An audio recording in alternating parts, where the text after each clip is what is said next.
We want to thank our lead sponsor Starboard for supporting this season of the SUPfm podcast. For those who love adventure and exploration on the water, Starboard offers the perfect solution with their range of touring boards. Whether you choose the durable composite or the convenient inflatable options, Starboard's touring boards provide a superb blend of glide and stability, perfect for your next expedition. Discover new horizons and paddle further with Starboard's expertly crafted boards designed to make your adventure smooth and enjoyable. Check out the range of Starboard touring boards today and get ready for your next journey. And the link to the Starboard website is in the show notes.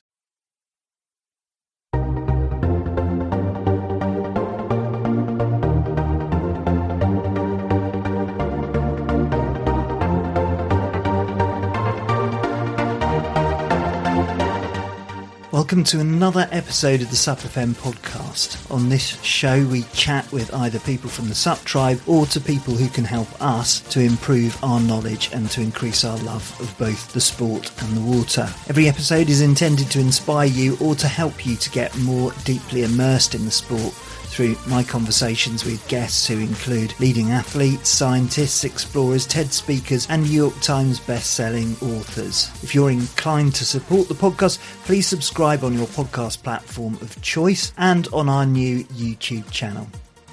There are a number of rivers out there which are immediately recognised as a place for exploration and adventure, and we previously covered the Yukon and the Yukon 1000 race in past seasons.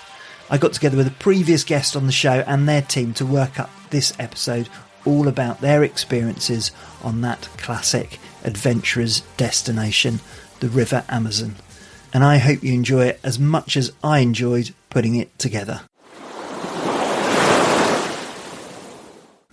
Okay, so what you're about to hear is an immersive account of Kaz Dawson and team as they travel to Peru and get ready and acclimatised before getting out onto the water to take part in the Amazon Challenge race. And to top and tail the episode, we're joined by Kaz Dawson, whose broadcast standard voice you'll hear most in this episode, and who will also give a few thoughts at the start and the end of this adventure. So Kaz, first, thanks hugely for putting all of this together, and certainly for us it felt like we were there with you throughout, so really appreciate you sharing your adventure with us. No, thank you. I think when you approached us, it was a bit of an unknown. It was like, how is it all going to work? But I think now we've pulled it all together and we've seen it or heard it.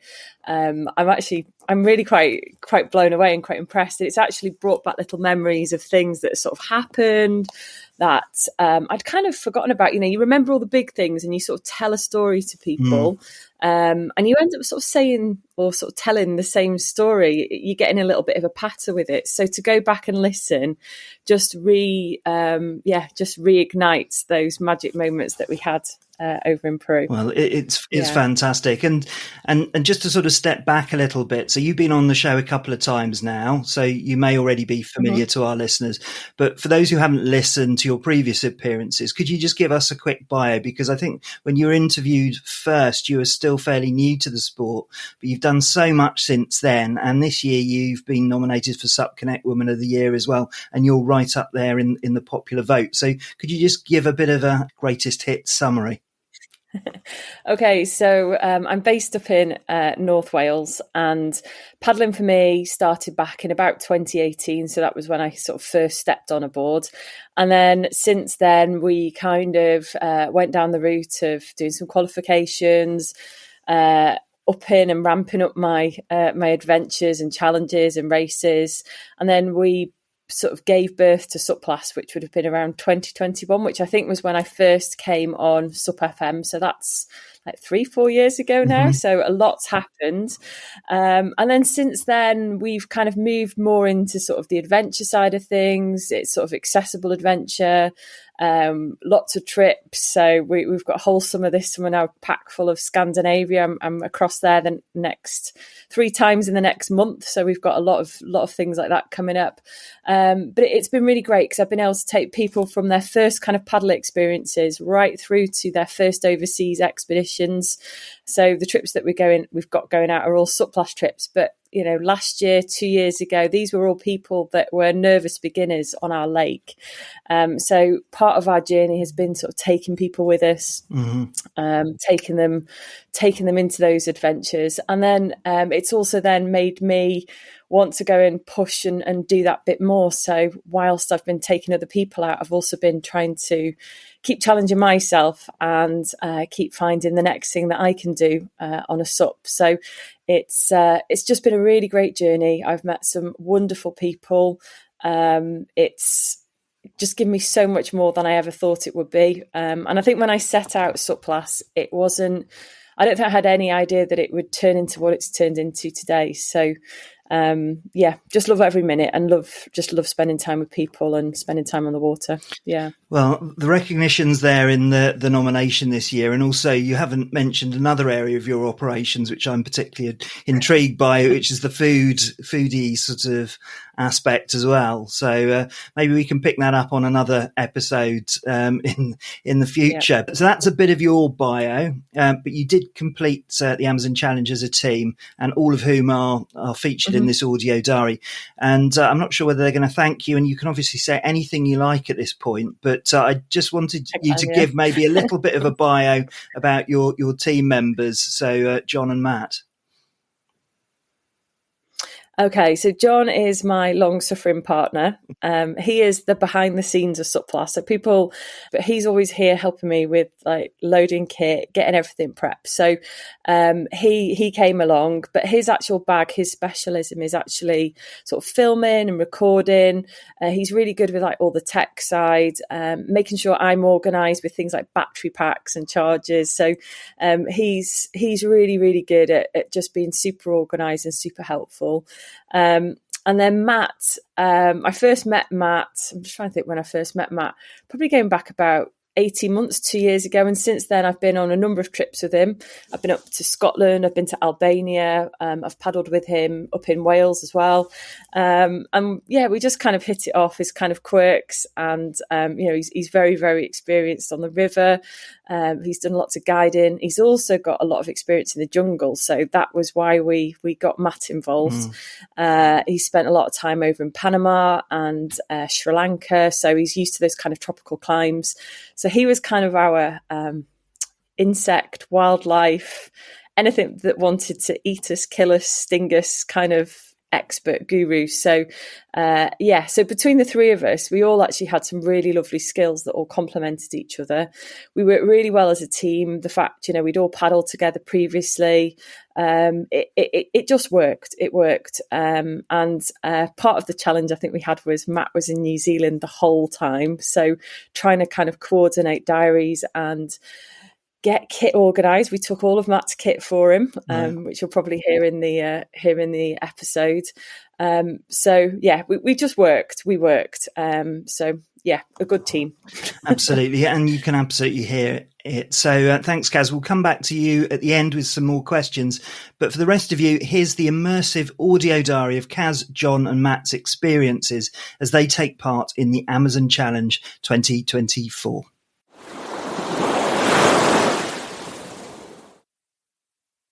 So my first voice memo, and thank you to Simon for challenging me with this one.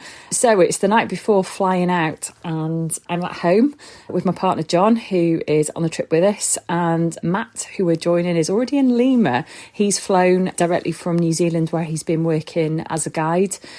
So he'll be joining us out there.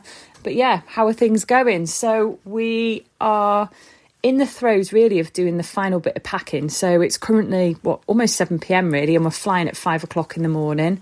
We've kind of had all of our kit ready for a good few weeks really. It's been in the spare room, you know how it is. You sort of sprawl it over the beds and you start collecting stuff and organising stuff.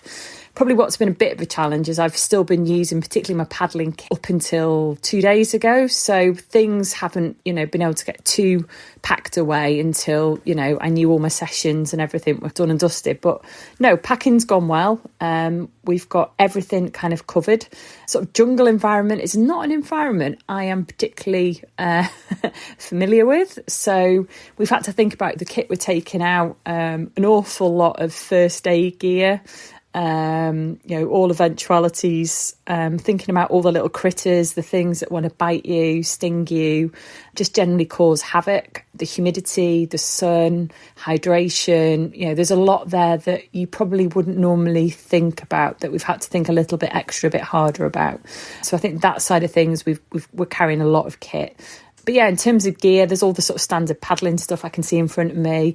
And then thinking about layers, things to cover ourselves up. It's going to be very warm, very humid, but we need to protect ourselves. So it's thinking about that. So we've got things like boots and gaiters, all the sort of the camp equipment. We're going to be in a tent, actually. We were originally going to go for a hammock option. But with some of the areas we're staying are very sort of sandy, expandy sort of beach areas. So a hammock wouldn't be very good. So we've decided to go for a sort of a really good quality, lightweight, all-enclosed tent that gives us that kind of bug protection. So yeah, we've got an awful lot of gear, awful lot of kit. We're actually taking out with us 5 23 kilo whole bags. And we've also then got a pack of 6 paddles. So they're all 2-piece paddles. We were going to go for slightly smaller sort of 3-piece options. But we've gone for the 2-piece, which have been kindly supplied by Ainsworth. And I think that just gives us a little bit more rigidity, and it's kind of a bit more used to what we're paddling with. So that's what we're taking out. So yeah, there's an awful lot of kit that's going on the plane. I have to add, though, that's not all ours. One of the bags has got a board and all of the gear that we've had kindly donated for Matt. So we're taking that out, but it won't be coming back, which is great. And we've got two kind of board bags for us. So that's kind of got most of our food, our board, kind of our Xped kind of kit, and then we've got one bag which is going to be our kind of normal gear, sort of clothes and other bits and pieces. So yeah, 5 bags, all of them McConk's bags, so from boards we've collected, and then McConk's have very kindly supplied us with 3 brand spanking new 14-foot of their Grande touring boards, their touring boards. So that's what we're going to be using to paddle on. So yeah, we've just got so much kit, and that's what I keep thinking. Have we packed too much? Have we packed not enough? But all of this kit is going to be, we can leave a bag behind. So I'd rather have it than not have it. But we have been quite ruthless. We've kind of critiqued each other and tried to kind of pull things apart, really. So yeah, we're just really excited. So we're getting picked up at 2:00 in the morning. I've had quite a busy day today, just because I really want to sleep on that plane. So I've tried to, I went for a really big bike ride this morning. I've just tried to keep really active today. And the plan is to sleep and, try and get through that 16 hours of flights we've got in the next couple of days. Once we get to Lima, we've got 24 hours there, and then we've got a flight then to Cusco.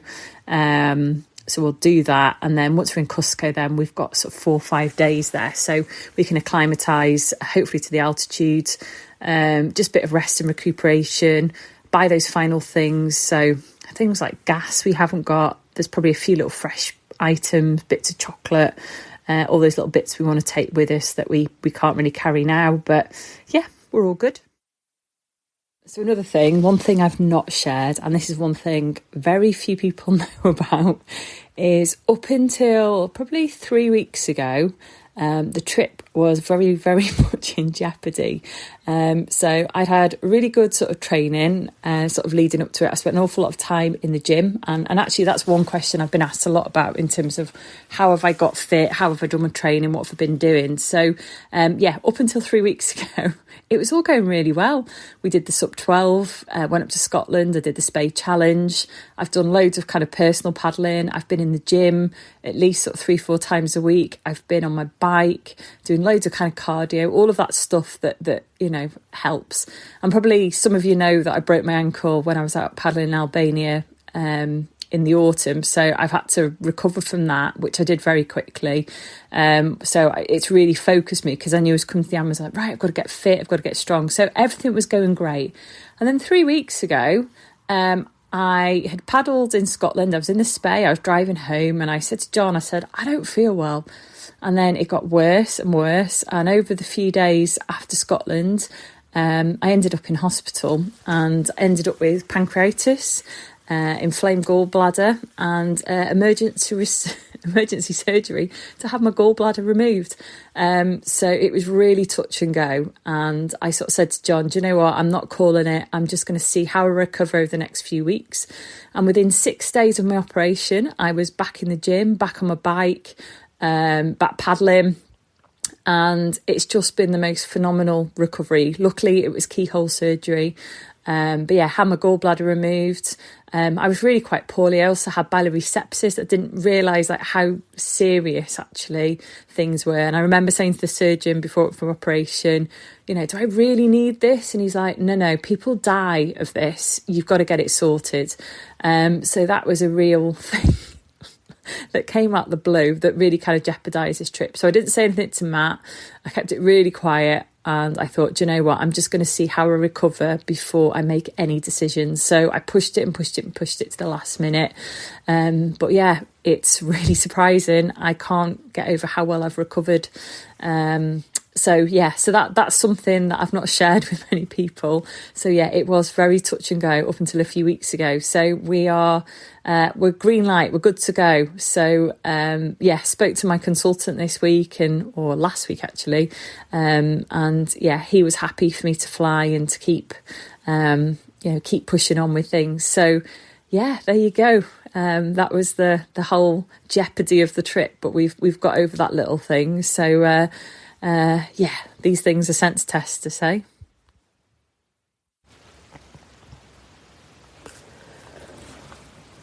That's it. It's 2 a.m. Alarm's just gone off. And time to go to the airport. I'm so painfully tired.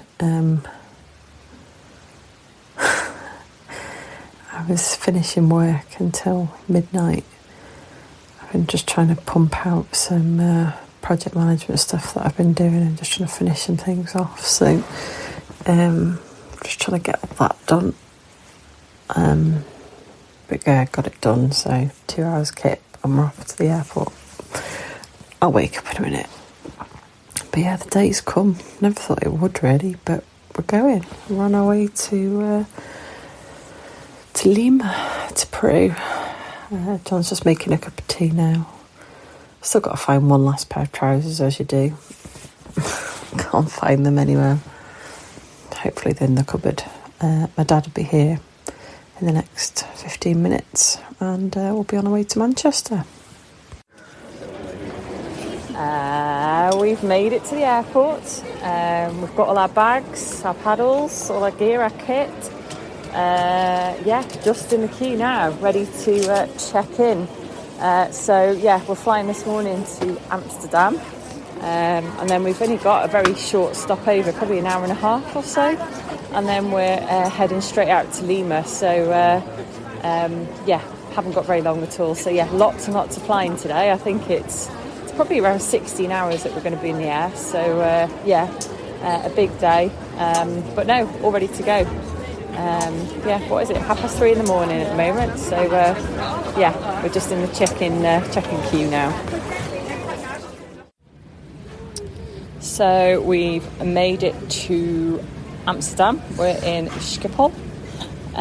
Just enjoying a little Heineken beer. It's 8:42. Having a beer, second drink of the day, just because we can. We're just waiting now for our flight to Lima, and we've got about an hour before we board. We're just relaxing and chilling. We might be seeing some of the other SUP paddlers as well on this flight. I think there's a few of us on here, so I know people are coming from different parts of the UK, so hopefully we meet up on this flight. Super excited. It's probably about 14 hours of flying, I think, that we're going to be having ahead of us now. That's our plan for today. So so just a bit more hanging around the airport, but actually so far it's been pretty seamless. Where I'm sat at the moment, I am right by the luggage, so I'm eagerly waiting our bags from Manchester to be loaded onto the plane to Lima. Haven't seen anything yet, but just keeping my eye out. So hopefully our kit catches us up. There's nothing worse than not having boards, and I know that happened to Tony last year, that his some of his bags didn't make the flight, so I am eagle-eyed making sure that it does. But yeah, we're just going to keep relaxing and having a good time in the airport. So I'm speaking to you from Lima. We've arrived safely. We arrived last night, got in about 5ish, and did that whole thing of making ourselves go out. So we went out, we met up with Matt, we had a couple of beers, some food, just tried to do a bit of normal stuff in the city in Lima. So that was all great. Then we made it back to the hotel, and we both slept like babies for 9.5 hours. We've just woken up now to some weird birds pestering us outside the window. And yeah, we're going to have some breakfast and get sorted and go for a bit of a walk around Lima. And then we're flying later on today directly to Cusco. So we've got another flight, so we'll be back to the airport, flying again. And then we'll be heading to Cusco, where we'll be then doing some sort of final preparations, a bit of rest and recuperation before hitting the water, which is going to be on the 3rd of June. We get picked up on the 2nd, but it's the 3rd when we get on the river. So just that's kind of where we're at. So we've made it, and all our bags have made it, which I think that was like a biggie. We were all quite anxious about all the kit arriving, and it did. All worked like clockwork so far. So super happy with that. That's where we're up to on our journey so far.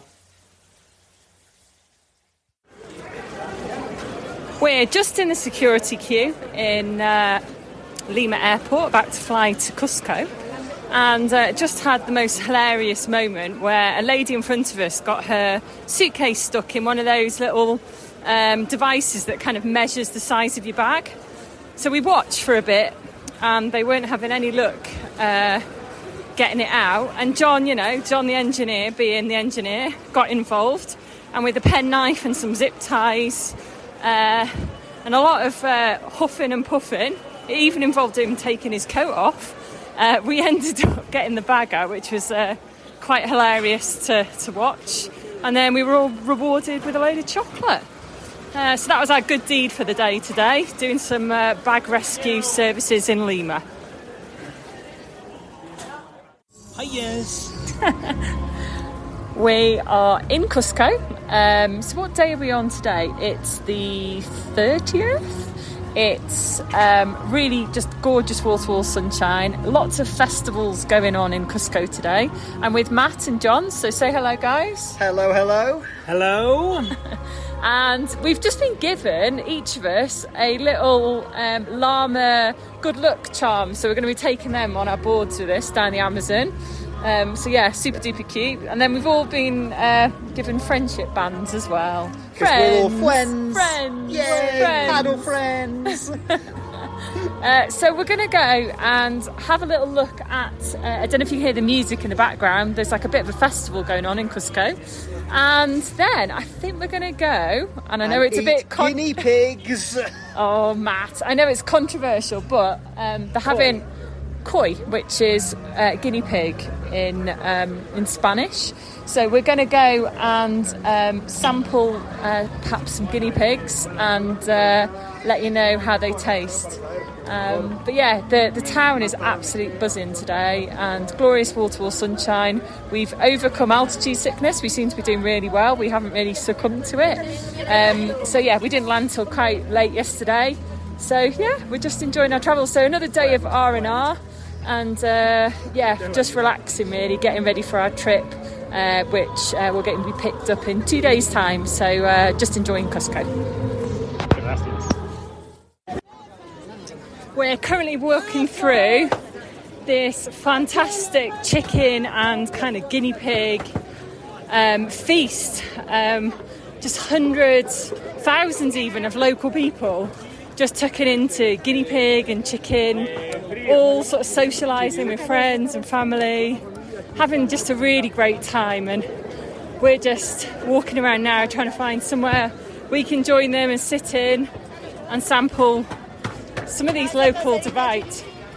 But the smells and it's just fantastic to see. Fantastic. We are still in Cusco, walking back to our hotel at the moment. We had alpaca burgers in a small restaurant where we met the German team as well. And now it's ice cream time. We're in a local market in Cusco, eating lunch with the locals. What's it called? El Inter Don Jamin, Caldosa and extras. Basically everything on the menu is like £4. But we've just sat down and basically eaten like kings with like, I would describe it as like farmyard soup. It tasted like farmyard animals. And John's just eaten some crazy ribs off, we don't know what animal. And it's like the Flintstone ribs. Flintstone ribs. And then Matt's just popped an eyeball on a fish, and I think he's got some local trout, I think, by the looks of it. Yep, I have an entire trout, and I've eaten both eyeballs already. Super tasty. So entire trout, both eyeballs. Behind us we've got some guy just playing a guitar, Sultans of Swing, but in Spanish. This place is just so super crazy.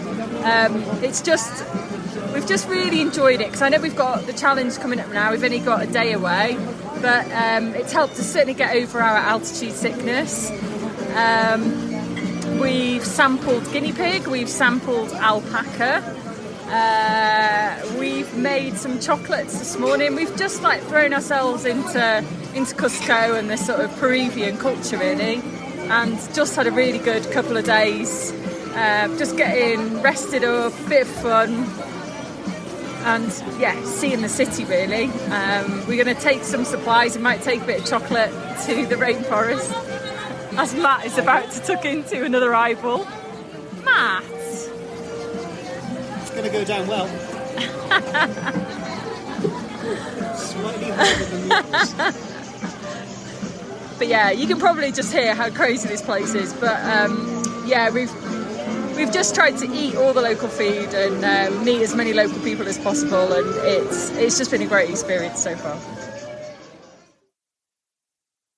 We have climbed a big hill out of Cusco to a set of Incan ruins called Sexy Woman, and we're definitely not out of breath. The air is lovely and thick up here, and we're all doing fine. We're blowing out our arses more like. The recording doesn't need to know that. Can you hear the noise in the background? Dogs. And don't get me wrong, I love dogs. I've got 2 of my own dogs. But all night, those dogs, I'm trying not to swear, have been making a racket. I've probably been awake for the last 3 hours, which equates to about 3 a.m. I've been awake since. Not great, really, considering it's the night. Good night sleep. Yeah, exactly. It's our last good night's sleep. So, but yeah, I suppose we've got to get used to it. The jungle's going to be noisy. But yeah, barking dogs is a different kind of noise, a really annoying noise. So today's the day. We are heading to the Amazon. We're just getting our bags now from the hotel, so it involves negotiating quite a large 3-flight of stairs to get our kit down. We've got a taxi driver in the bottom that's turned up in the world's tiniest car. We tried to get a bigger one, but somewhere got lost in translation. So I'm going to go with all the kit, and then the boys are going to walk across and come and meet us. But they're, just coming down now with all the kit. But yeah, super excited. I feel actually a little bit, I wouldn't say nervous, but a bit of, what's the word? Trepidation. about kind of what's ahead of us and just understanding the rainforest, the river. There's a massive unknown. It's a brand new environment that we've not paddled in before. So there's lots of planning. So today involves a big bus journey. There's going to be training tonight, planning sessions.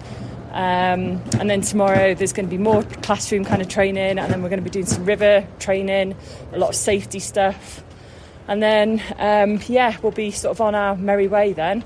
It's happening now. Ooh, adventure. Matt just bringing the last suitcase down the steps. Really, really excited. But I'll try and get some pieces off Matt and John now in terms of how they feel.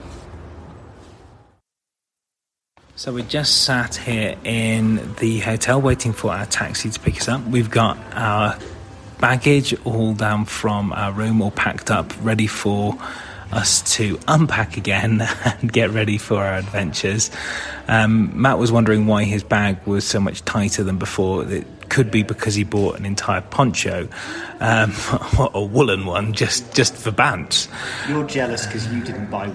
That's very true. I did buy a woolen jumper, and we have bought lots of alpaca stuff to actually go through. The thing that's probably not been said so far is that I have had quite an upset tummy. This has not been a fun experience for the past 24 hours. And I don't think I'm quite through with checking where the closest toilet is. So Kaz and Matt have been very accommodating to make sure I'm all good. But it's been a bit of a challenge. We've arrived. We're in the Manu Biological Station after a 6-hour drive over the Andes. So we came up one side and went down the other. So we're now officially in the Amazon basin.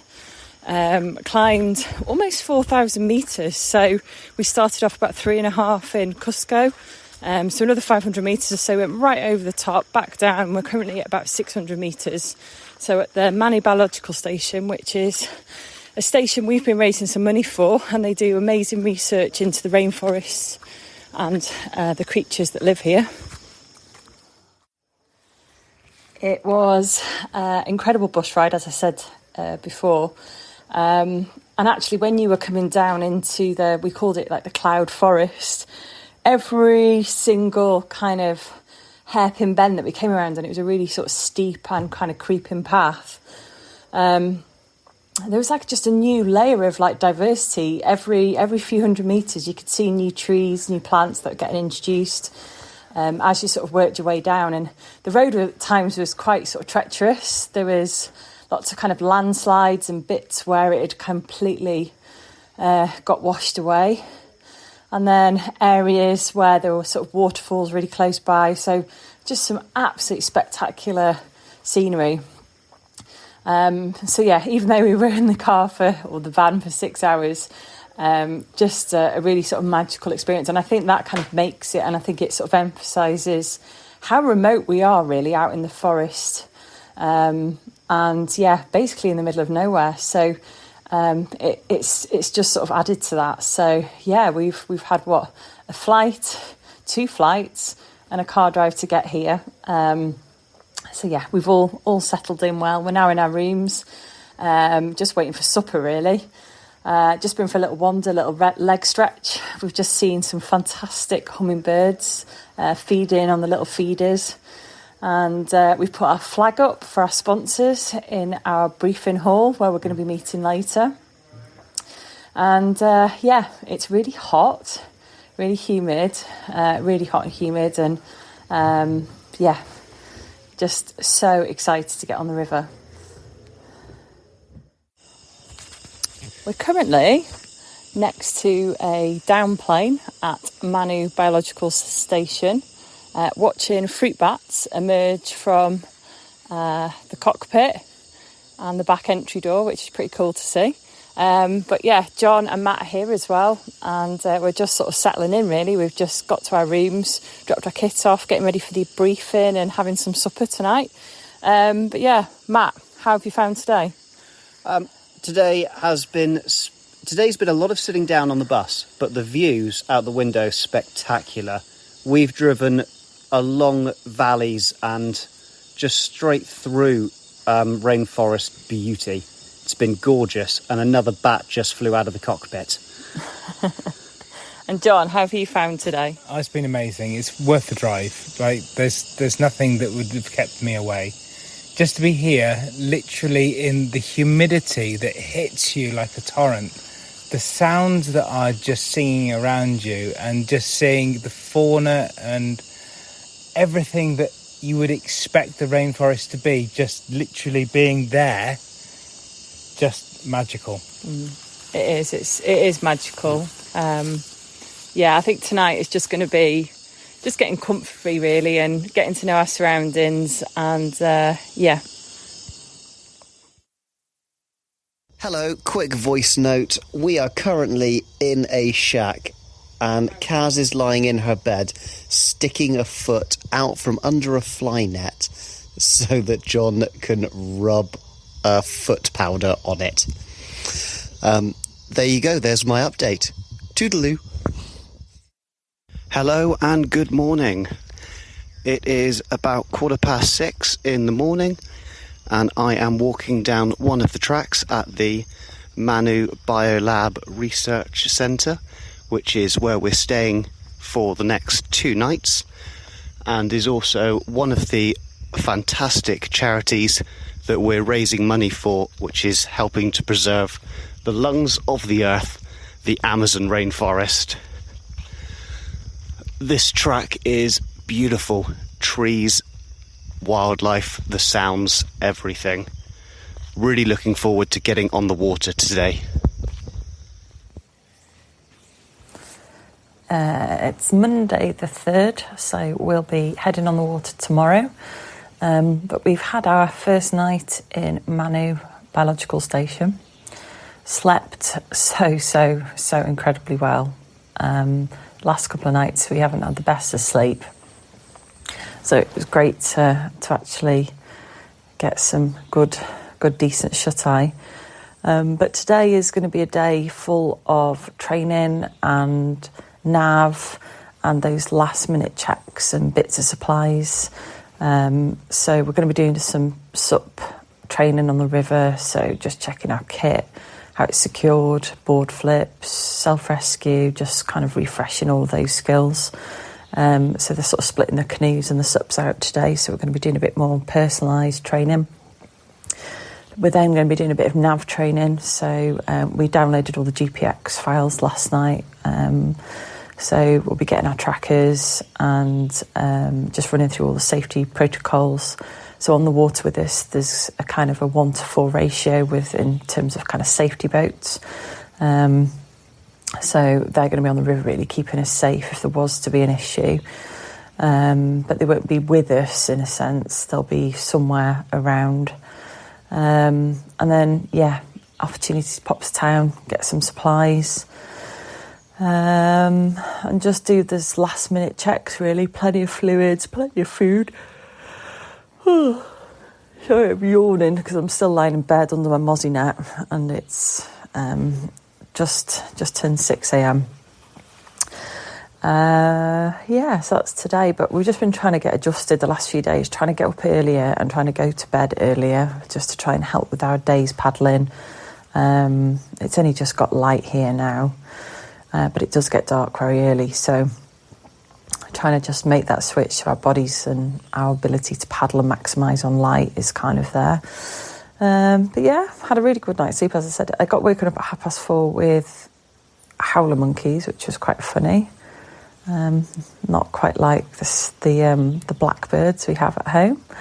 It's a bit of a different sound to get used to, but really still quite excited. Looking forward to just getting prepped and getting on the water. Lots of chat over dinner last night, and just trying to understand the river, with it being big and how it kind of behaves. Lots of things we need to just be aware of, so just trying to absorb as much as we can in terms of the information, and just really keen to get going now, get out there and get moving. So we are currently stood at the side of the river. We've just had our first taste of Amazon water, not literally though. It was training today. We had to spin our boards, make sure nothing fell off. Then we needed to fall off and climb back on. And we've just spent the last half hour bouncing down a lovely little section with a few little play spots. And we had one of the local families appear at the side to watch us on our weird stand-up paddleboards going down a river. It's been amazing. I might have fallen off a couple more times just to do the flip test because it is so lovely and warm and then cool in the water. None of those fish that we're talking about at the moment, which is great news.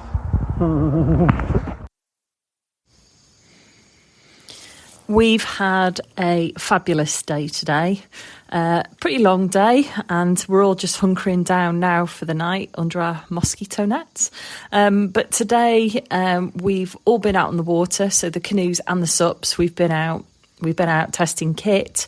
We've been focusing an awful lot on safety, and we've also been focusing on the nav side of things.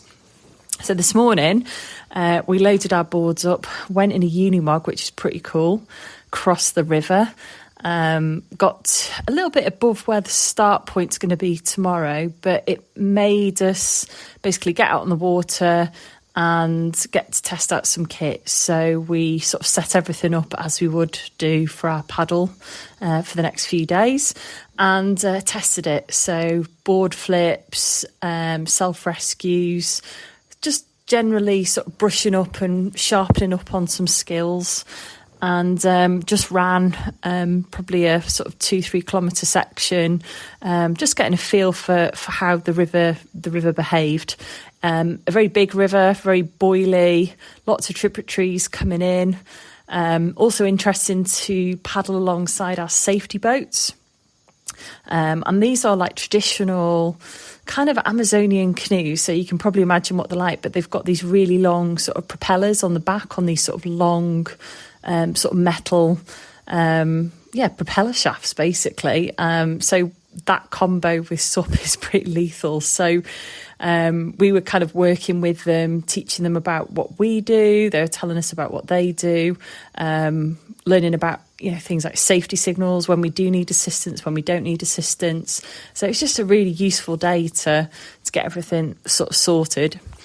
And then once we come back from there, we then really got into the nitty-gritty of sort of safety and nav. So we all got issued our Garmin InReach, just sort of set everything up on that. We did a little bit of a test with it just to check everything was working with messaging, made sure all the GPX folders that we downloaded for the route were all working, and then we also followed them up with kind of good old paper maps, shall we say. So just marked all of them up. Probably one of the bigger challenges is how sort of braided the river's going to be ahead. And there's a lot of data, about sort of right, left channel. Some of them are fully blocked, some of them have got sort of different hazards in. So trying to make those right choices in enough time. So that's probably one thing that I'm a little apprehensive about, is just making sure that those decisions are the right ones, because if not, it can mean there's some big walks across some sort of shingle banks ahead of us, or potentially, entrapment hazards, etc. So, we want to be kind of on the ball with that. We also went through some of the safety stuff in terms of evacuation and when things go wrong. So everything's kind of covered. So hoping we've been very thorough on that side. And then probably one of the highlights of today as well was visiting the Manu biological station. So where we're staying is actually a full research centre, and they're doing some really cool research around sandflies and dung beetles, and looking at the effects of climate change. So we got to meet some of the team this evening and had a tour around the brand new laboratories, which have just opened a couple of weeks ago. So everybody that's donated money to us, that's where part of the money has gone to the biological station to help fund research, particularly around insects in the rainforest. And this is probably one of the leading places in probably the whole of the world, really, that's doing pretty impressive stuff in terms of rainforest conservation. So thank you to everybody that's donated there. Tomorrow we will be officially starting the race. It feels like we've been saying it's tomorrow. Well, it is tomorrow. So we will be heading out, and it's quite a short day, I would say. Short. For us, it seems short. It's 29 kilometres, so should be just a few hours paddling, really, because the river is going at quite a lick. It's probably going at about 10k an hour. It's just its flow. So with a bit of paddling, we should be getting there pretty prompto. But yeah, I think everybody's pretty set. We've just done some last minute preparations now. All the water bags are filled. Yeah, everything's kind of ready to go. So it's just a good breakfast in the morning, a shower, and on our merry way to the start line. We left our boards actually at the start line. Some of the local community are looking after them and camping with them tonight. So yeah, hopefully all is good down there. But no, excited, a little bit, I wouldn't say nervous, but a little bit of apprehension maybe. 6 days out, no contact. There's a lot of paddling ahead of us, and particularly with the temperatures, humidity, I think it's going to be tough. So yeah, we're looking forward for that. But yeah, we've got a great bunch of people, the paddleboarders, the canoeists, everybody's in good spirits, and lots of people from all different corners of the globe paddling here. So yeah, that's today. So today, we've achieved a lot, but yeah, tomorrow is when the fun really, really starts. And yeah, we've just been sharing actually the live track with lots of different people, friends and family. So yeah, I know you'll be listening to this afterwards, but hopefully you guys have caught us on the tracker and been able to keep up to date with our progress. Greetings all! We are currently over halfway through our first day on the Amazon. We are cruising down. We've had a few bigger rapids, and they've been pretty epic and great fun. The river is big volume, bouncy white water. There are boils, there are whirlpools. It is swirling in all the directions, and we are having an absolute ball on it. The sun is out, the birds are singing, the butterflies are flappering. I don't know if flappering is a word, but I'm going to power through with it being a word. And yeah, life is pretty sweet right now. Hope you're doing well.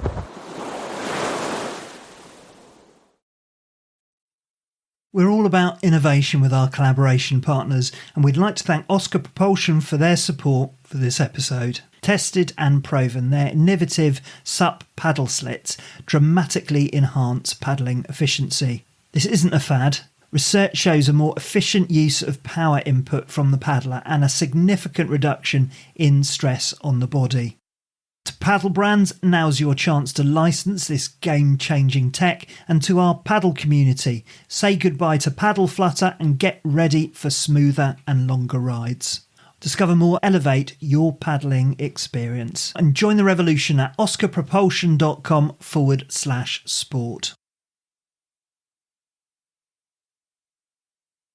Since 1979, Palm Equipment have been the go-to brand for paddle sports enthusiasts across the globe. Founded by paddlers for paddlers, Palm creates innovative, high-quality gear from head to toe and specialising in apparel and PFDs. Known as the first to produce women-specific paddle products, including the new Tika Women's PFD, Palm ensures every adventurer is equipped for safety and style. With a commitment to sustainability and community, Palm's mission is to ensure everyone enjoys a lifetime on the water. Discover their range at specialty shops worldwide and make your paddle sport experience safer and more enjoyable with Palm equipment. Visit palm.equipment or see the link in the show notes to gear up today.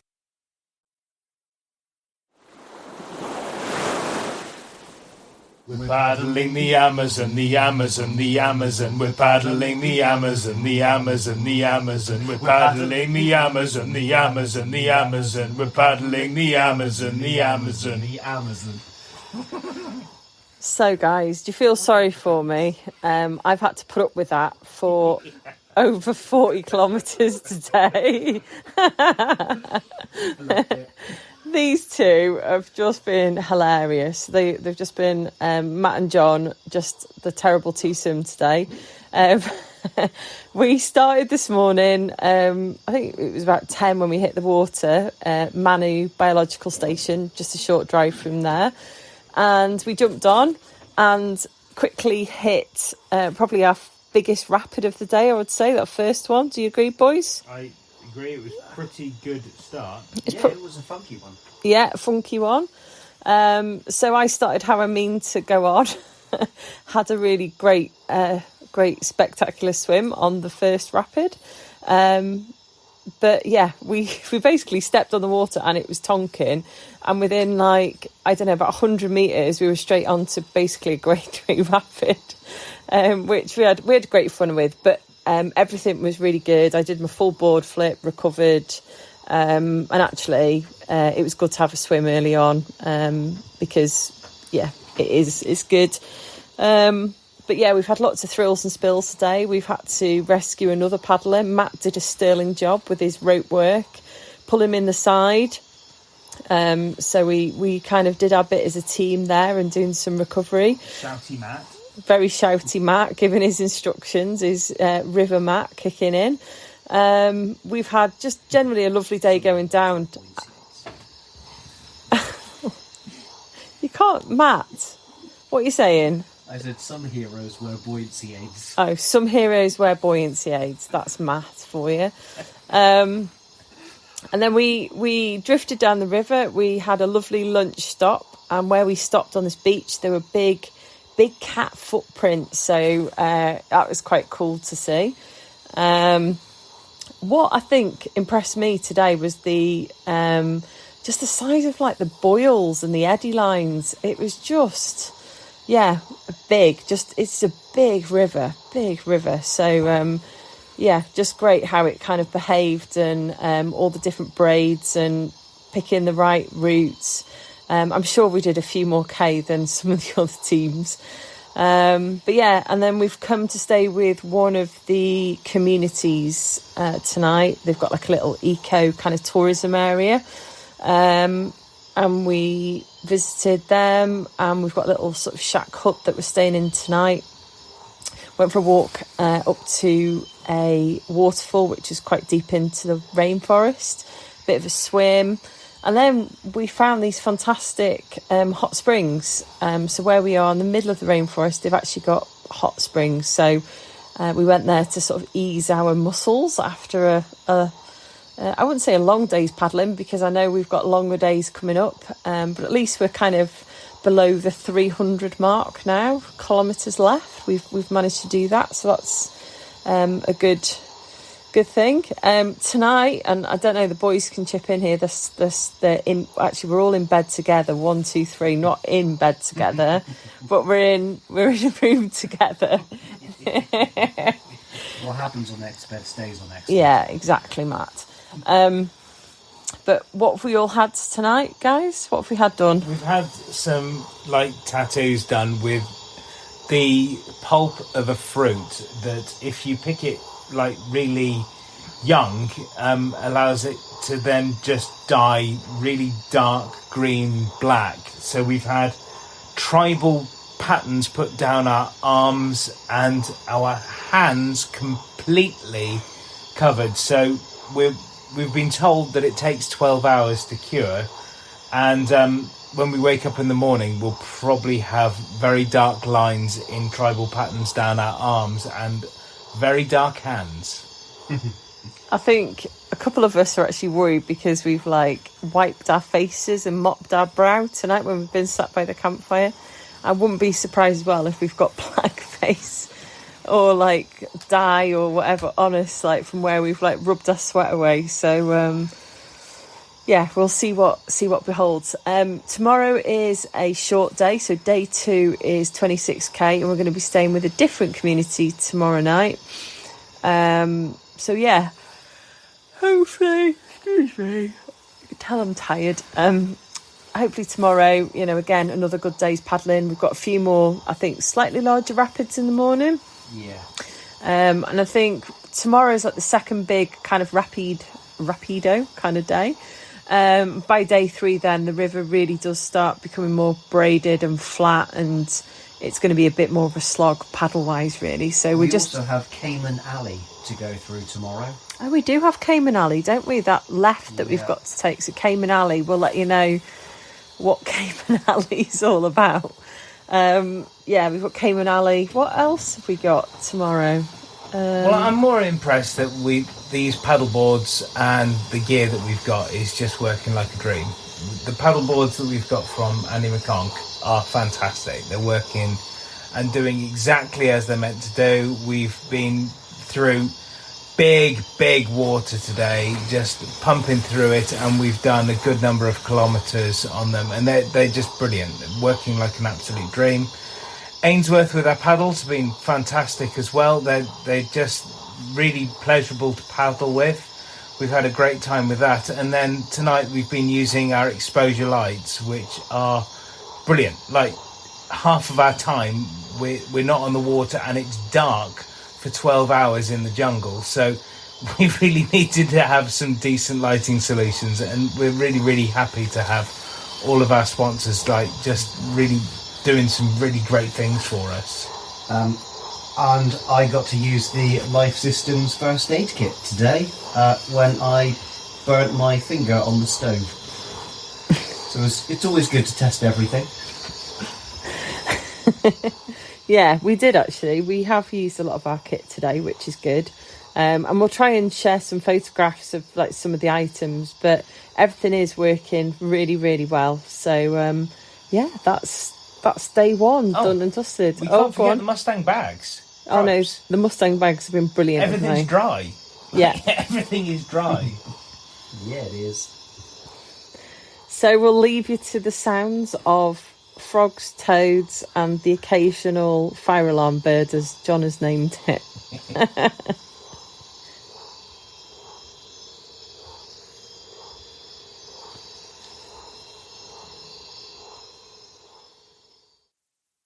Buenos dias, amigos. This is the morning after our first full jungle camp, which was fantastic last night. Staying with the communities has been fantastic as well. But last night in the rainforest was wonderful.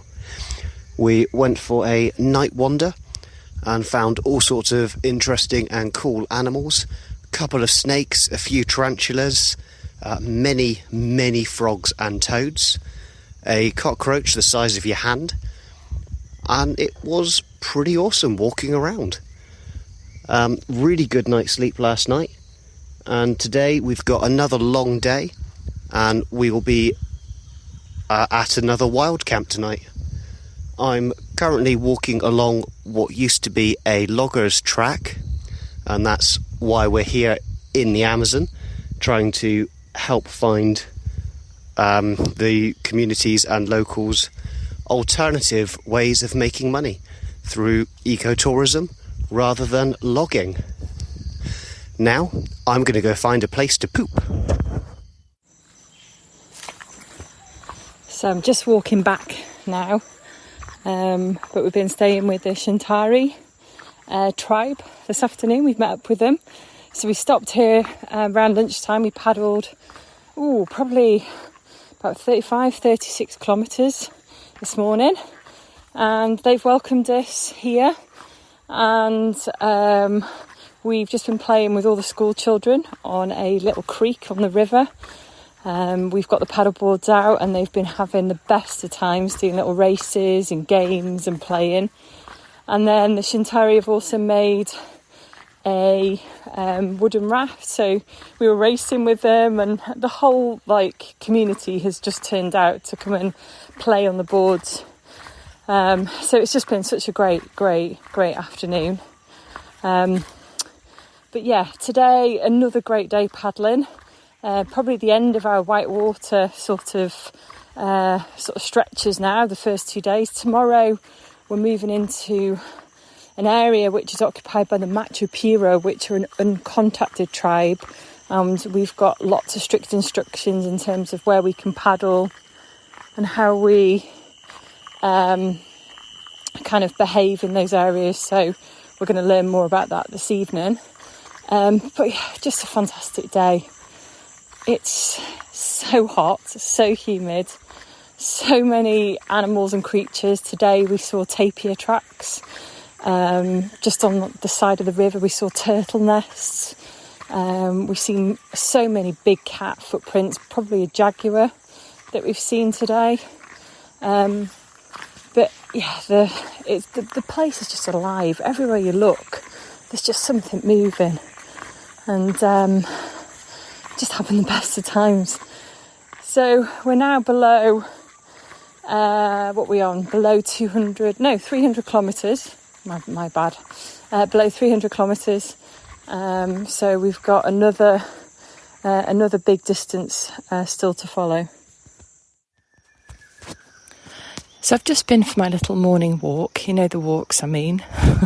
The ones where you go and relieve yourself after a night in a tent. How many people can say they've been for a walk to the toilet via a tarantula's nest? A little nest of 5 of them, a mummy and 5 babies, the mummy being about the size of your hand. And yeah, just casually walked past. Last night we went for an amazing nature walk. So we went with a guy called Brody, who's been on the support boats with us, and he took us deep into the jungle. I think we went about 3k last night into the jungle, and the stuff we saw, from cockroaches the size of your hand to a fake coral snake to tarantulas to a horned Amazon frog. I've got a whole list of the creatures we saw. There was just no end to the amazing things. It was. I can only describe it like a documentary that you'd see on television. And we walked through with our machete and our torches, just hiking through the jungle looking for creatures. Some of the most amazing spiders. We saw the Amazon's most deadly spider. I think it's called the wanderer spider. But yeah, we've just seen so much stuff, so much stuff. And then you go on a night walk, and then you have to come back and pitch your tent and know that you are lying probably no more than 20 metres away from a nest of tarantulas. You know, you've got to put your head in a place there to think, oh, actually, you know, we're okay in our little tent, we'll be fine. But yeah, it's just amazing, and you can just hear it around. It's just constantly alive. The forest just never sleeps. It's never quiet, but just incredible.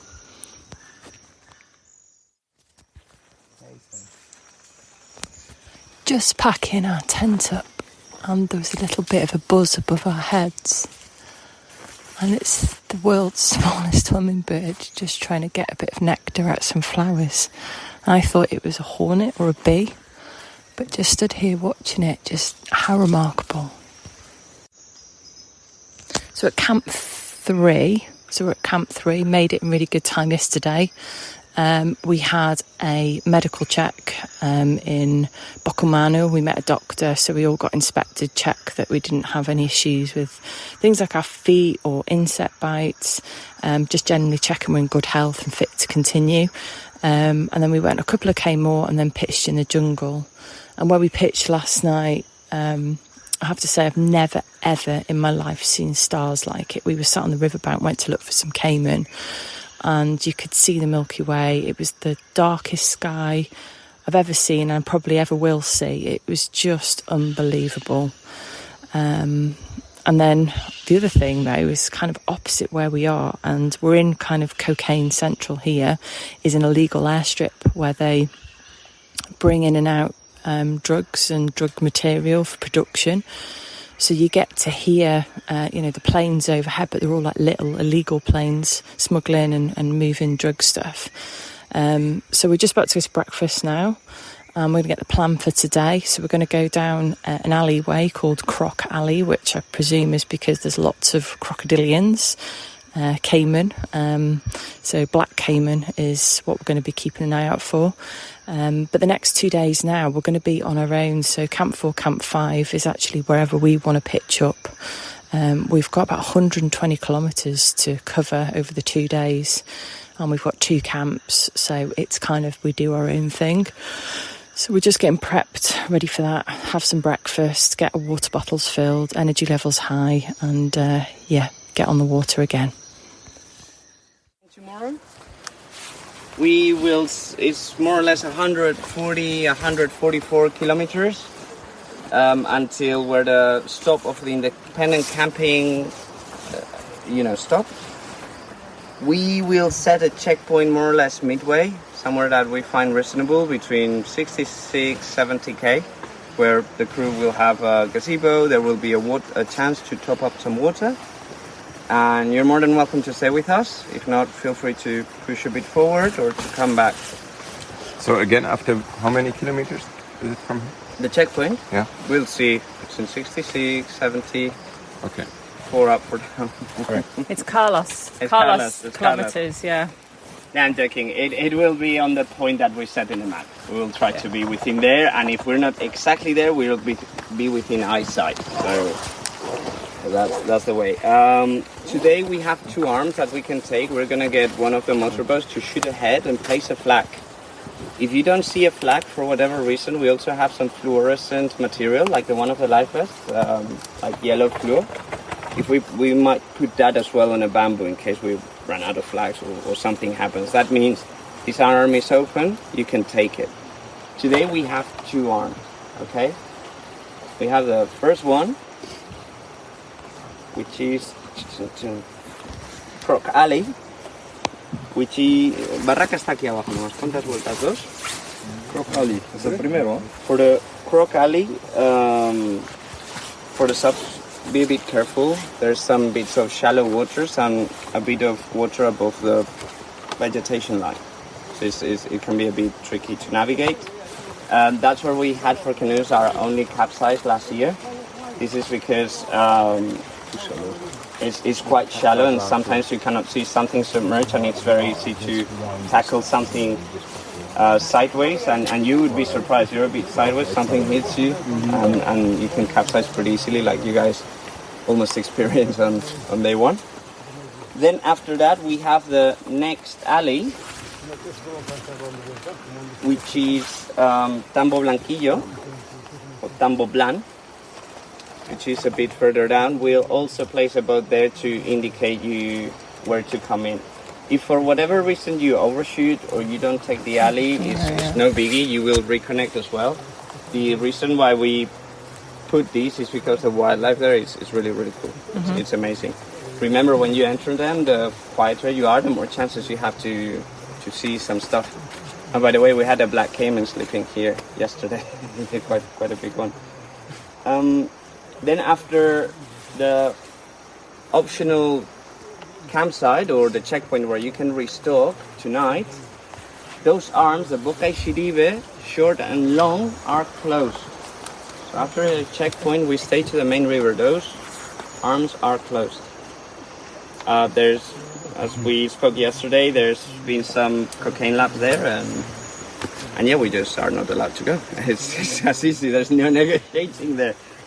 And that's for tomorrow you're talking about, the short and long? That's for tomorrow, yeah. After you see our checkpoint for tonight, after checkpoint 4, then we have the red flag, which it's almost at Boca Colorado, where the River Colorado meets. And from then on, the independent camping stops, just because there's a very high presence of gold mines, and the chance of maybe getting mugged or something increased quite a bit. So that's why we have this checkpoint that we have agreed with the mines, where we're all good to go and stay. Depending how early you make it, on day 5 to pass Boca Colorado, we are going to try to place one of the crew boats there, so you guys can stop and go there and have a look. If for whatever reason we're not there, there's some people in the port that you can give a tip that they look after the boat, but it's up to you to see how much you trust that and how much equipment you actually leave on your vessel. It's an interesting town to see. It's not the most beautiful tourism-wise, but there's a lot going on. And then on day 5, we all meet midway from Colorado to Los Amigos, and from them we all go together for the last day. For these independent stages, now it's really important to please do the start, the stop, the start, the stop, the start, the stop, because we will drift further away, we will be way further away from for anything. My tracker's on. Hello, it's day 5. We had a camp on a beach last night, which was lovely.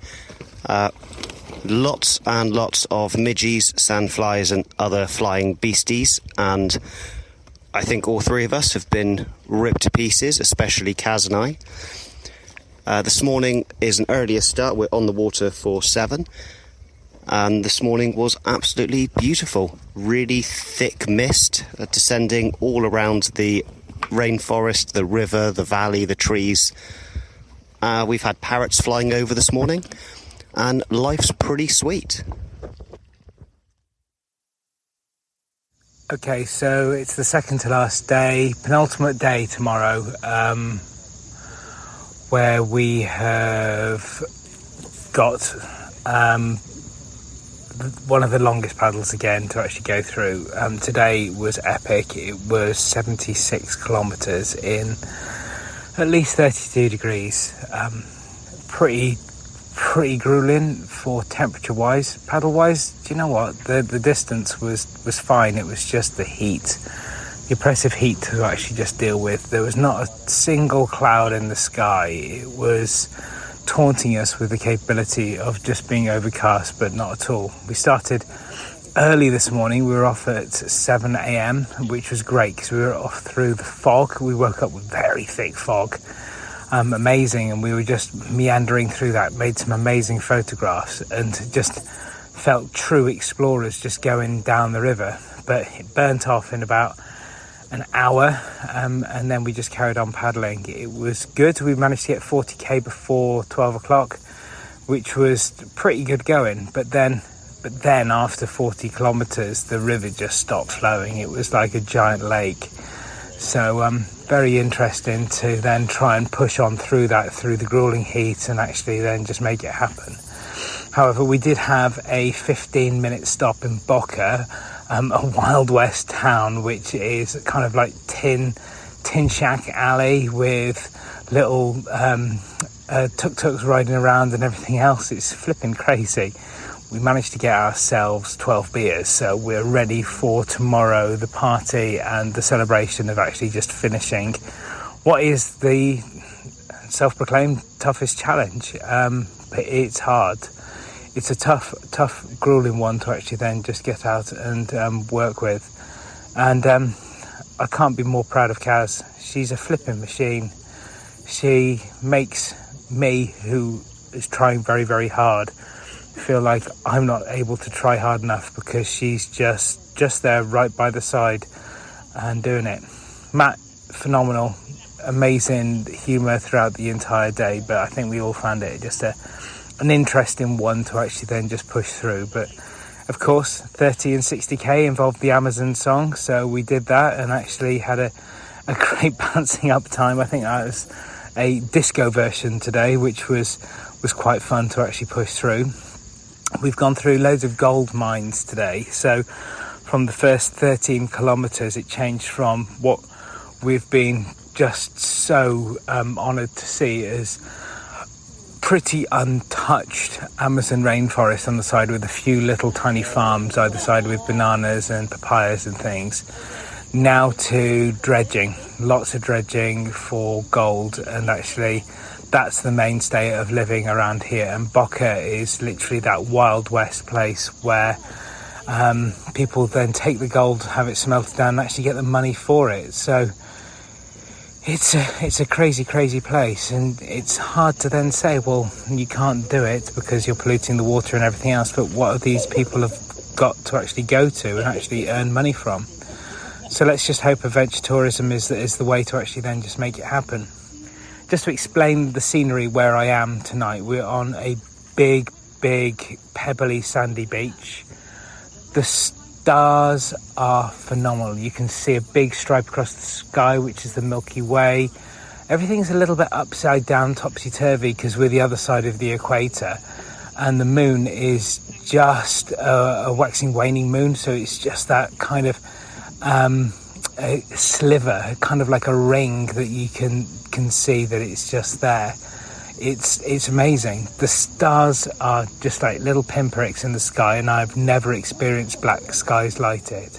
The only thing that is creating distance of light and things, there's the guys in the boats just literally looking after them. There's a campfire where everybody's just chatting about the day and actually having a great time, just regaling of their little challenges throughout the day. But in the distance, over the other side of the beach, there was a bright red flame.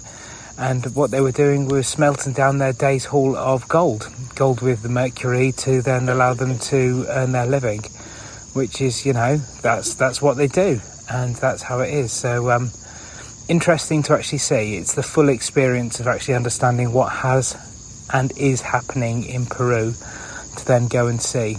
But with that, I'm going to leave you with 1 minute of the amazing sounds of the background of what is our camp.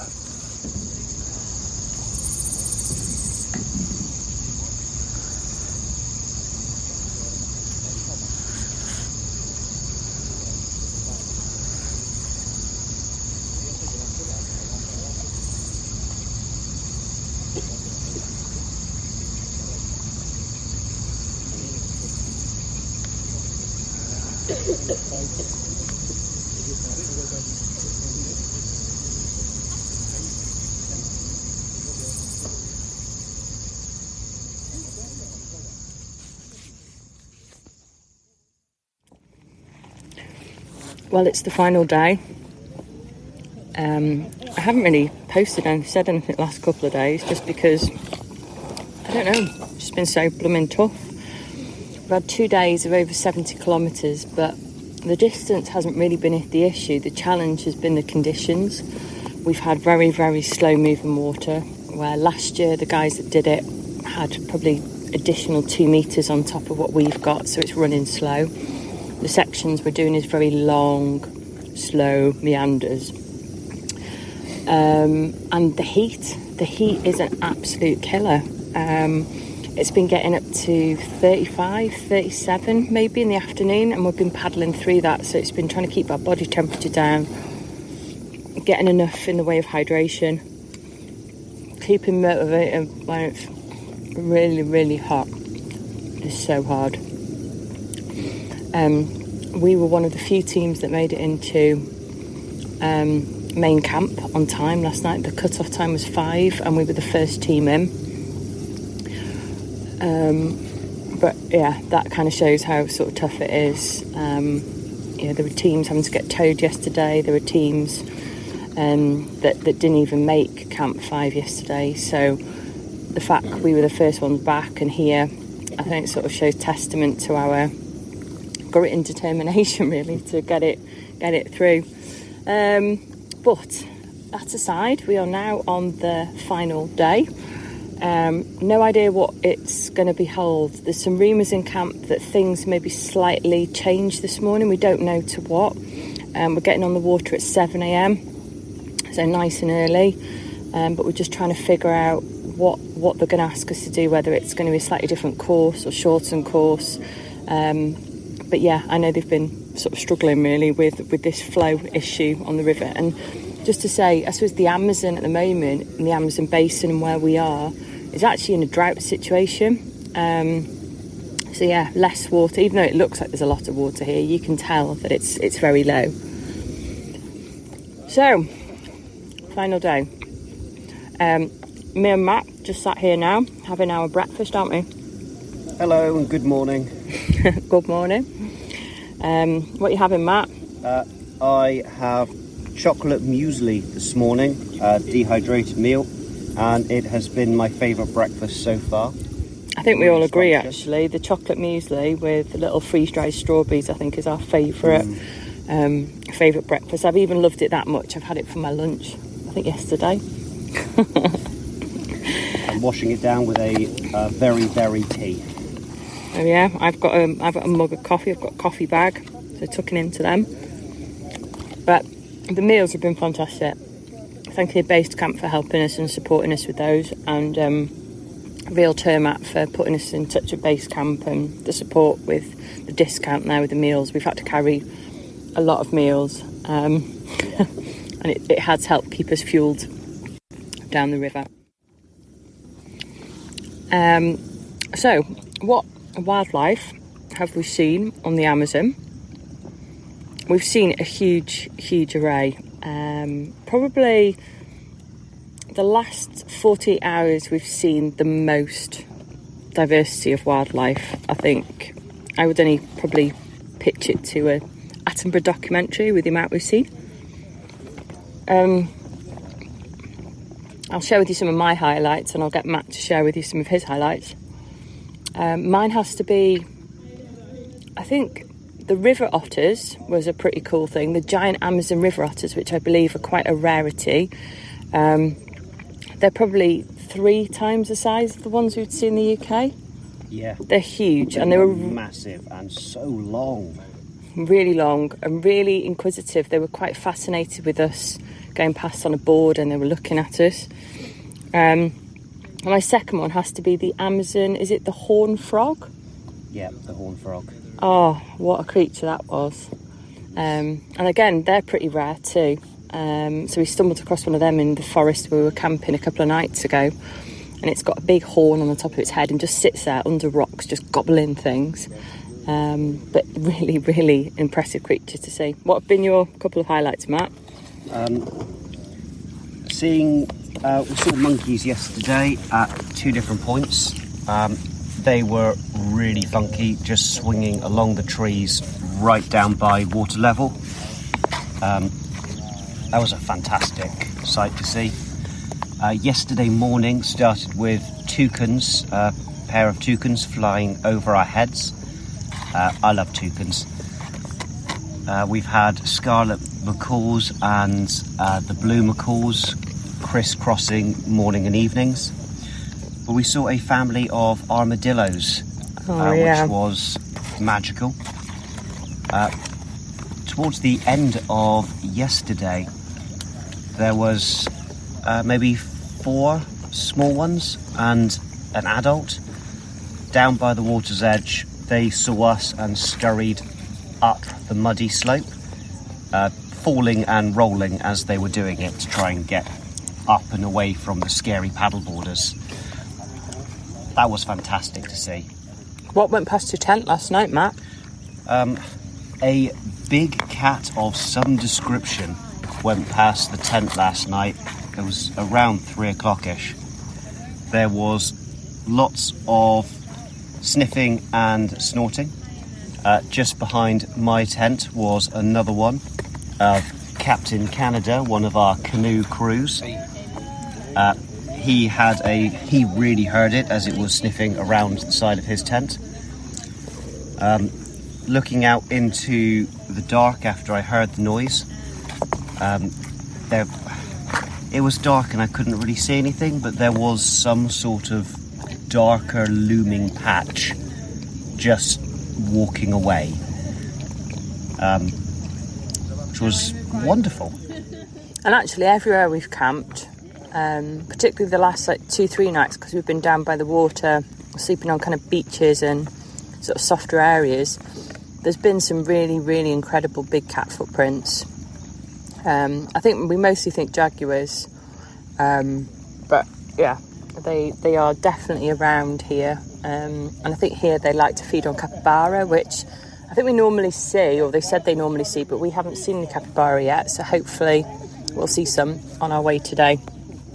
So yeah, an impressive list of wildlife. We've only gone and done it. The first one's back here, completed the Amazon challenge, all three of us with beaming smiles and cold beers, having a little cheeky drink in the sunshine, celebrating. But yeah, we've completed it. No idea how far we've paddled because the distances have just changed every day. I need to tot up and work out our last kilometres. But we've had the most epic day. We've managed to get off the water and it's only 1:30. We paddled our little cotton socks off. We've covered over 55k this morning, got on the water just after 7. Just paddled. We had a little bit of a drama. Little Matty got stung by a swarm of wasps. Both of us got chased by wasps down the river. We had to paddle like Billy-O. But then one landed on his paddling middle finger. So we had to pull on in and dish out the old antihistamines. Sorry, I'm just like all over the top. Which also work as sleeping tablets. Yeah, so then Matt started getting a bit slow and sleepy, so we had to give him a bit of a kick up the arse then on the river just to get us to the finish line. But yeah, we've bloody done it. And what an amazing challenge. And I think anybody that's thinking of doing it next year, give it a go. Oh, is this the Germans? The Germans are coming! Germans!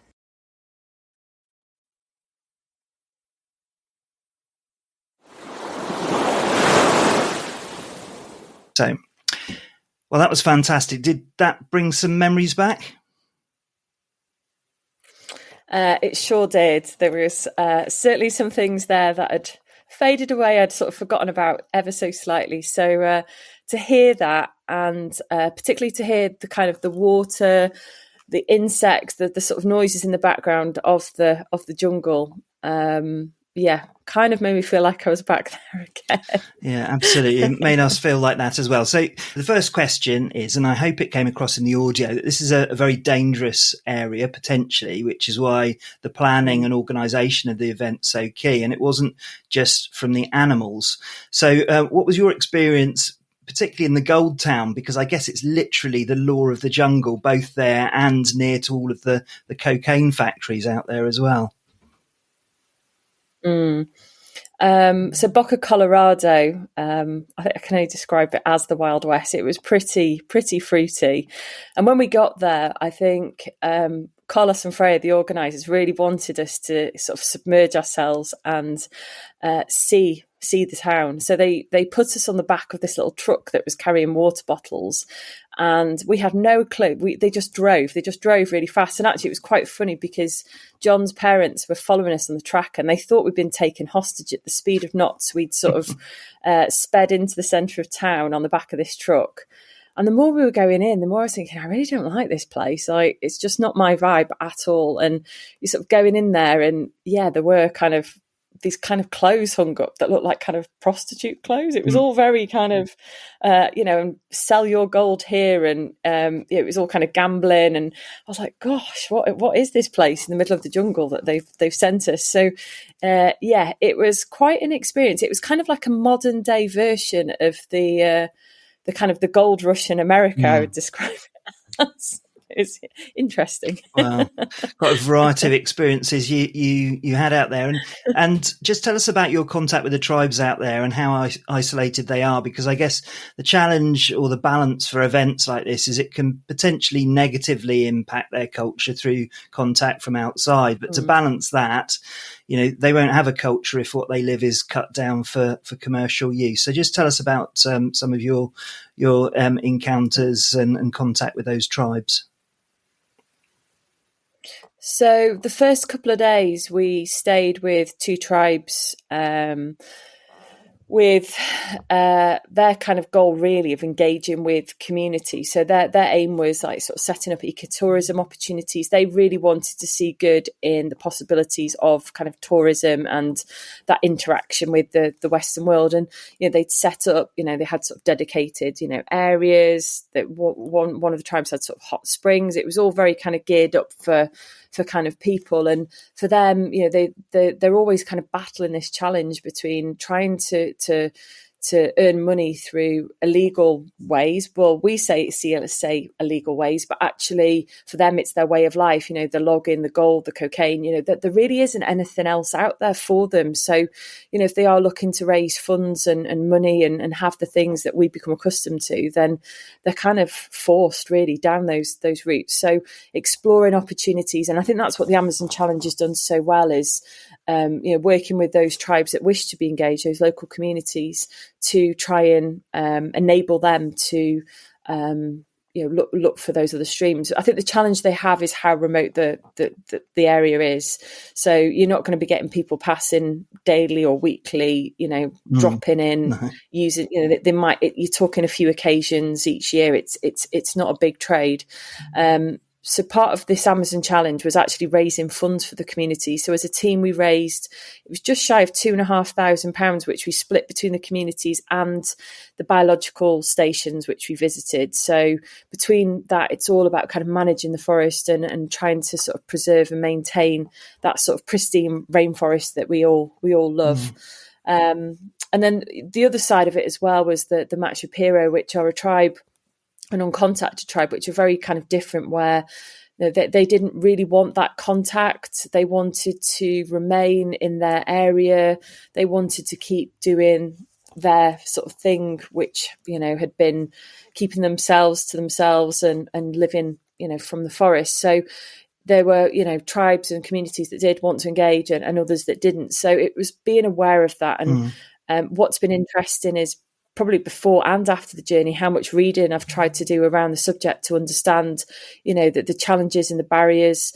And it was actually really interesting. I don't know if anybody saw it, but only a couple of days ago, it was picked up by the Daily Mail, the Machu Picchu, and there was some quite interesting videos. And again, it was just about the challenges of how they'd come out of the forests because they were getting pressured by the logging.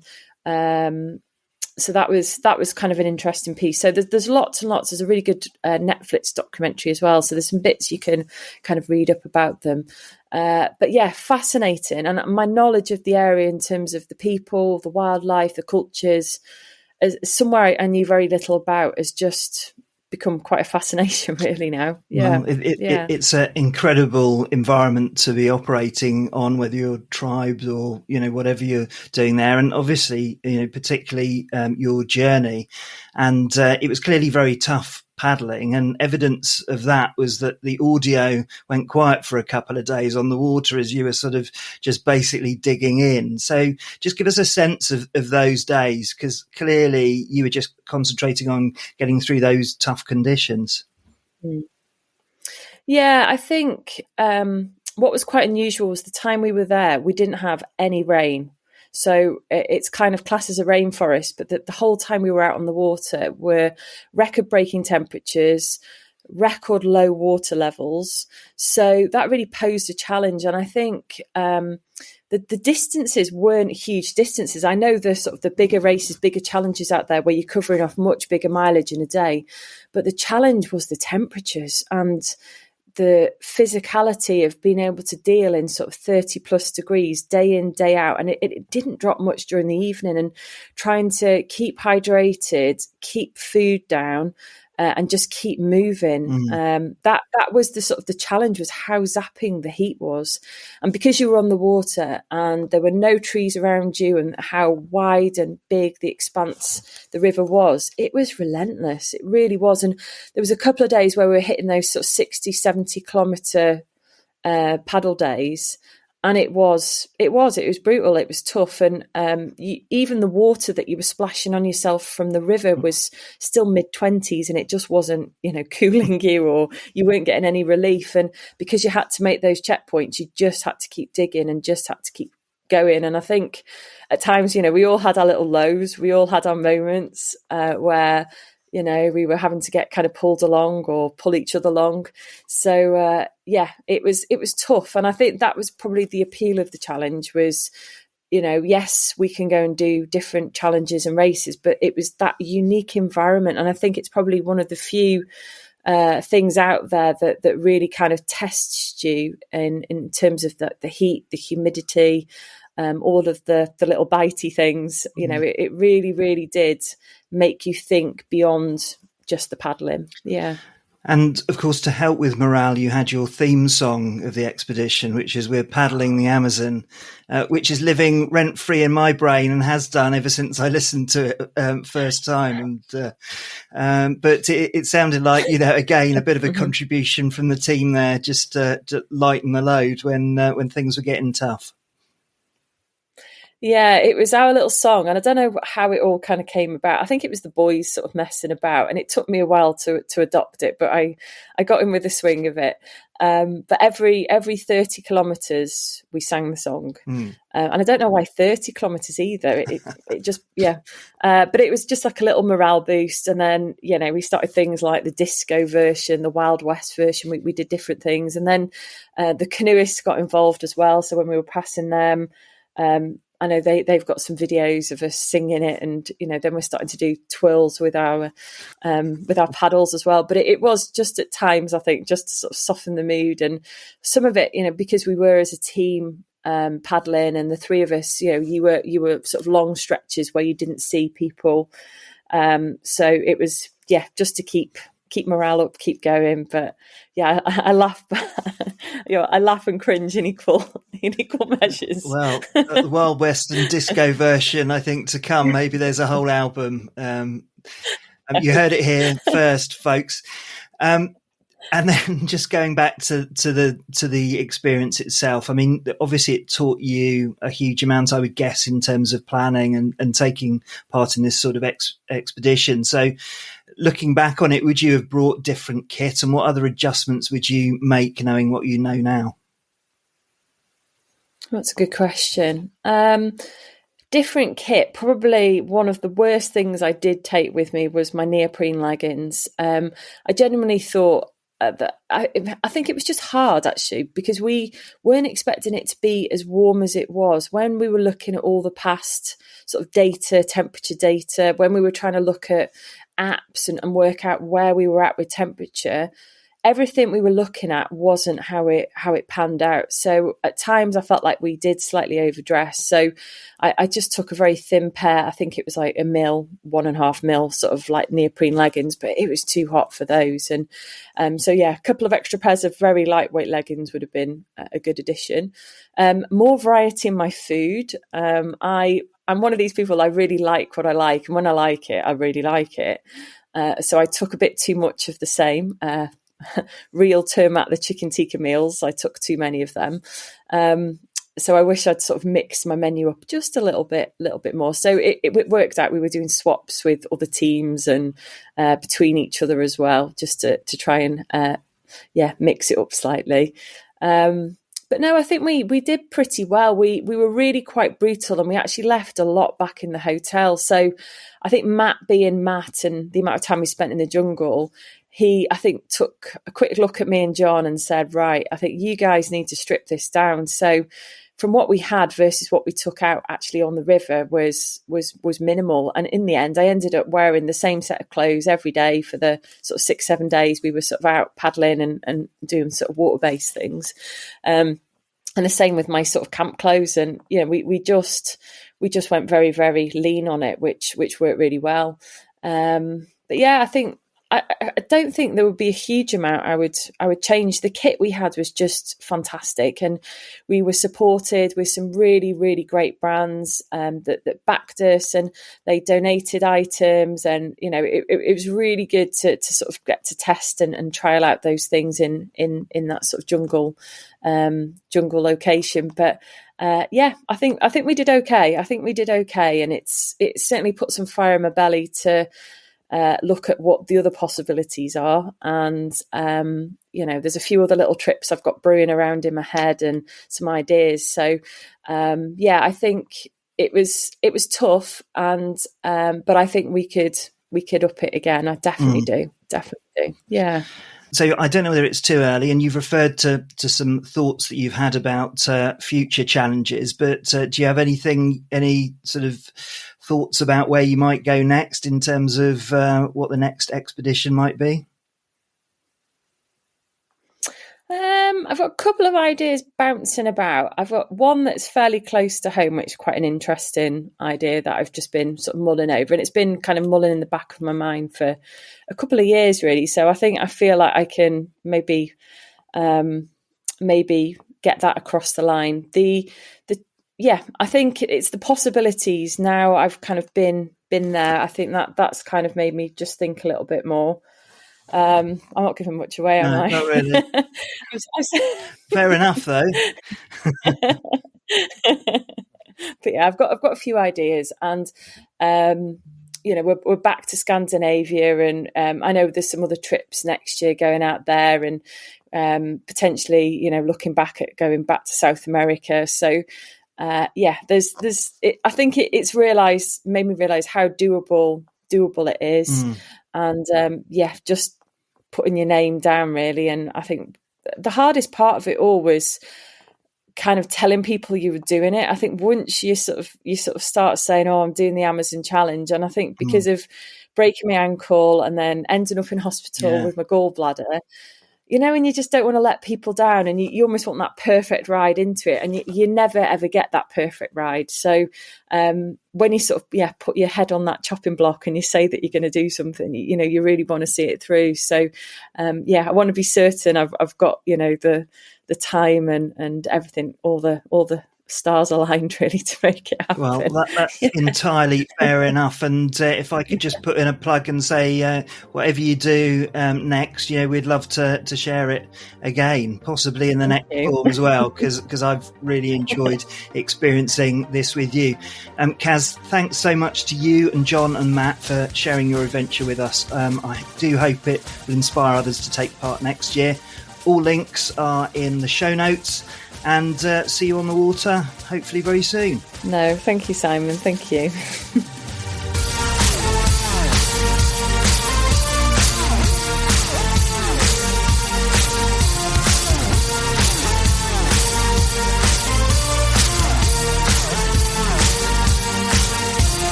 After 10 amazing years, the original stand-up paddleboarding clothing brand, Hutch SUPwear, which I founded in 2014, is finally closing its doors for good.